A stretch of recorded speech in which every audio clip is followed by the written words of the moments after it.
আমাকে বাচাল বলেছে, বাচাল, বুঝলে বাবা? আমি বাচাল বলেছে, বাচালাতা করি।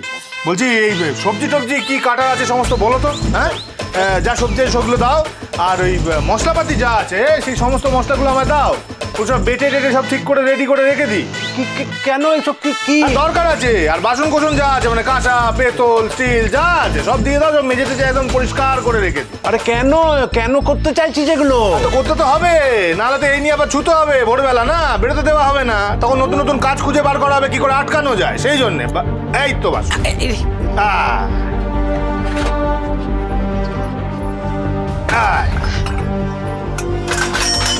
বেজে ফেলি।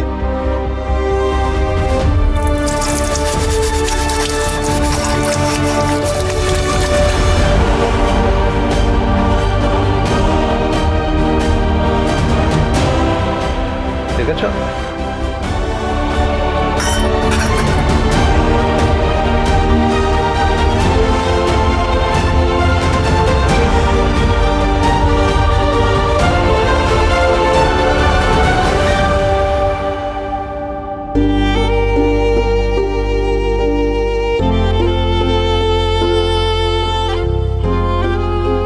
রোজ রোজ এই অশান্তি আমার ভালো লাগছে না, একদম ভালো লাগছে না। আচ্ছা বাবা, কেন আমার গলায় এই মেয়েটাকে ঝোলাতে গেলে বলো তো? হ্যাঁ, কেন?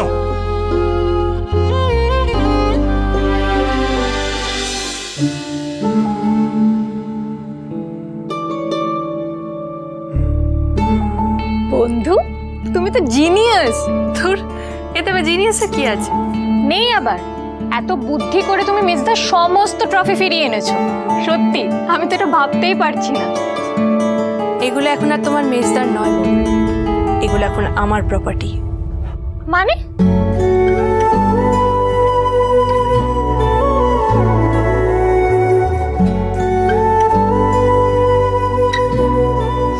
এটা তুমি কোথায় পেলে?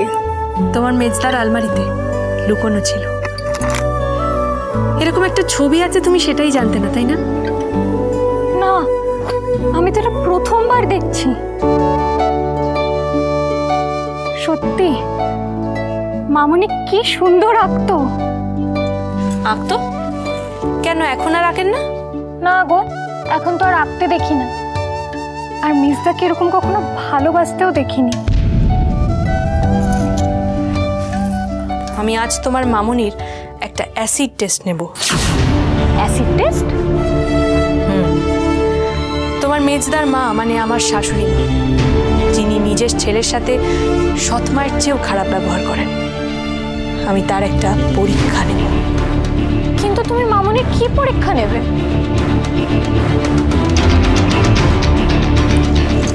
সেটা ক্রমশ প্রকাশ্য। তাড়াতাড়ি কর, এদিকে তো কচুর শাক আমার লতিয়ে গেল। আরে আমি সারপ্রাইজ! কি খবর তোর? খুব ভালো। কোথা গেলি তুই? ব্যাঙ্গালোর থেকে। আরে পরীক্ষা। আরে পরীক্ষাটা তো পিছিয়ে গেছে, তাই ভাবলাম বাড়ি ফিরে আসি, তাই না? ঠিক করে নি? একদম একদম তো খুব ভালো হয়েছে। আরে আমি না ঠিক করলাম, তুই বাসন মাজছিস কেন? আমি কেন? বাসন আমি মানে এখন থেকে আমার এটাই কাজ, এটাই আমি করবো। বলছি শিব, এখন থেকে তুই আর আমি তোদের বন্ধুকে সামলাবো। বন্ধুকে সামলাতে হবে কেন? মানে হঠাৎ কি হলো? না মানে ঝগড়ুটি খুব ক্ষেপে আছে আমার উপর, খুব। না আমি হলেও খেপে থাকতো না। কি ব্যাপার বলতো? ঠামিও বলছে, তুইও বলছিস, কি ব্যাপার? বলছি দাঁড়া, কপি খেতে খেতে বলবো। হ্যাঁ আচ্ছা বেশ, ঠিক আছে। এই বর্দা কোথায় রে? বর্দাকে দেখছি না কেন? আরে ব্যাঙ্গালোর থেকে ফিল্টার কফি আনতে বলেছিল তো। বাহ, হ্যাঁ একেবারে শখ ষোলো আনা, এদিক নেই ওদিক আছে। আরে সে কোথায় আছে বল? সে এখন গেছে চাকরির খোঁজ করতে।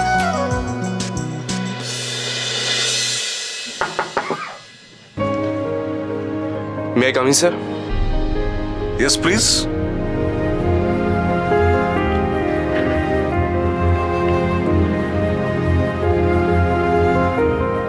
আমরা কিন্তু আপনাকে এখনো বসতে বলিনি। I know how to respect myself. only then we will receive it from others. Please show us your testimonials. Yeah, sure.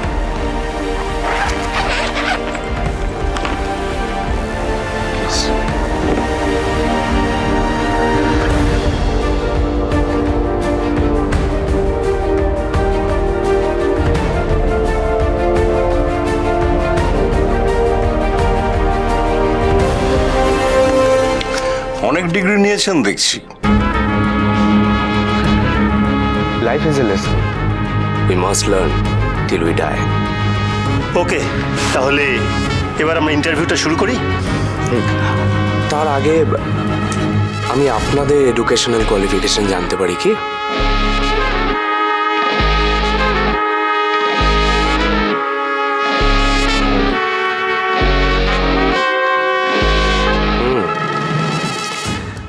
দেখুন, আমার সাথে কম্পেয়ার করলে আপনার এডুকেশনাল কোয়ালিফিকেশন অনেক কম।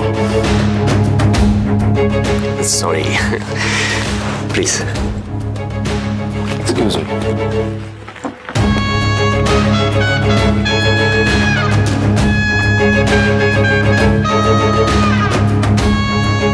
ভিজিটিং কার্ডে জায়গা নেই, তাই অনেক ডিগ্রি আমি প্রিন্ট করতে পারিনি। আপনাদের আমি একটা কথা বলতে চাই। দেখুন, সব গুরু নিজের শিষ্যকে সিলেক্ট করে। একমাত্র স্বামী বিবেকানন্দ, ইনি এমন একজন মানুষ ছিলেন যিনি নিজের গুরু সিলেক্ট করতেন। আমি ওনারই মতন। আমার বস হওয়ার জন্য যোগ্যতা দরকার। ওনাকে ট্রু এমডি হতে হবে, এমটি হলে চলবে না। এটা আপনার কত নম্বর interview? Maybe more than 50। Then you must have yet join a company. আপনার যা কোয়ালিফিকেশন দেখলাম, এতদিনে তো আপনার চাকরি করা উচিত ছিল। অনেক অনেক চাকরি পেয়েছি, কিন্তু ছোট মাছ ছেড়ে বড় মাছের জন্য অপেক্ষা করে সারস পাখি। I am like that. I am waiting for the right job that will suit me. 50টা ইন্টারভিউ অ্যাটেন্ড করার পরও তুমি কোনো চাকরি জয়েন করনি মানে তুমি কোনো সারস পাখি নও, বোকা। You may please leave now, will let you no.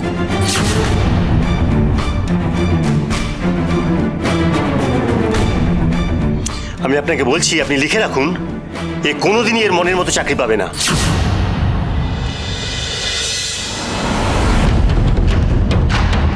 এই জঞ্জালগুলো তুলে এনে আবার ঘরে সাজিয়ে রাখা হয়েছে। দেখাচ্ছি।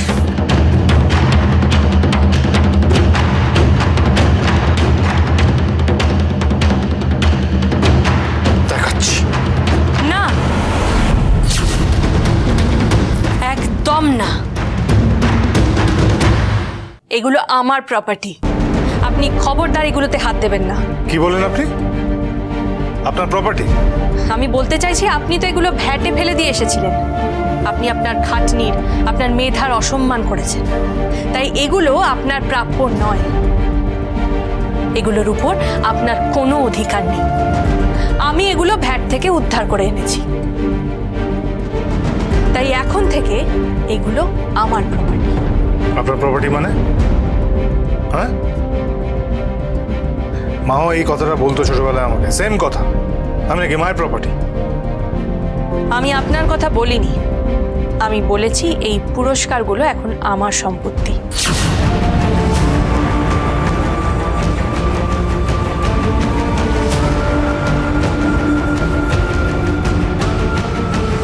মানুষের মনে আঘাত করলে কেমন লাগে এবারে সেটা বুঝুন, মিস্টার গুন্ডা মাথা গরম ঋগ্বেদ মুখার্জি। আমাকে কেউ চায় না। এ কি, আমি এরকম কেন ভাবলাম? পূজারিনী আমায় চাক বা না চাক, তাতে আমার কি এসে যায়? আমি তো নিজেই ওনাকে আমার গলার কাঁটা ভাবি। তাহলে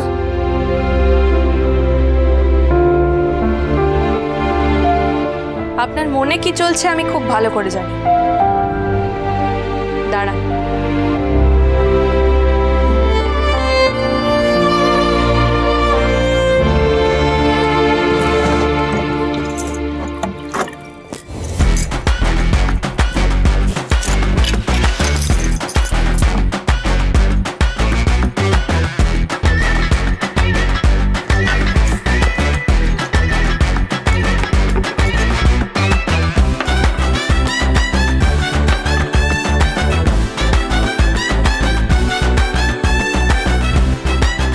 এটা কি হলো?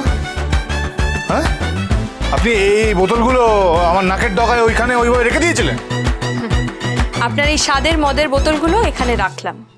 এরপর আপনার মর্জি, এগুলো আপনি পেটে দেবেন নাকি ভ্যাটে। আপনার এই স্বাদের মদের বোতলগুলো এখানে রাখলাম। এরপর আপনার মর্জি, এগুলো আপনি পেটে দেবেন নাকি ভ্যাটে।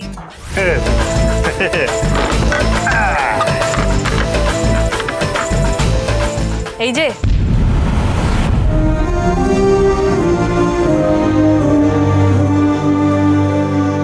আমার এই ক্ষতটার কথা মাথায় রেখেই সিদ্ধান্তটা নেবেন।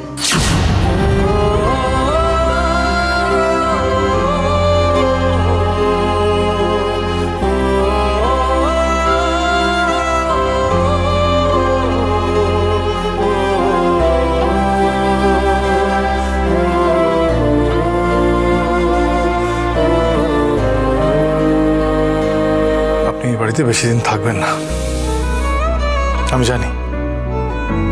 আমার স্বভাব আপনাকে টিকতে দেবে না। আমি চাই না যে এই বিয়েটা টিকুক।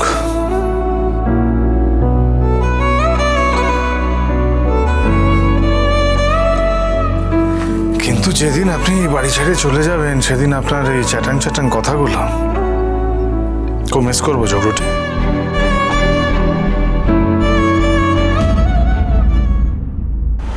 আমি খুন করিনি, আমি খুন করিনি মা। কি হয়েছে আপনার? আপনি কি দুঃস্বপ্ন দেখেছেন? হ্যাঁ? আমি আপনার স্ত্রী। বাবার কথা রাখতে আপনাকে দয়া করে বিয়ে করেছি। স্ত্রীর অধিকার ফলাবেন না। Get lost. কি হয়েছে নাথবু, কাঁদছিস কেন? ওর কপালে এখন কান্নাই লেখা আছে। শুধু পূজারিনী নয়, মহারাজও কাঁদবে সারা জীবন।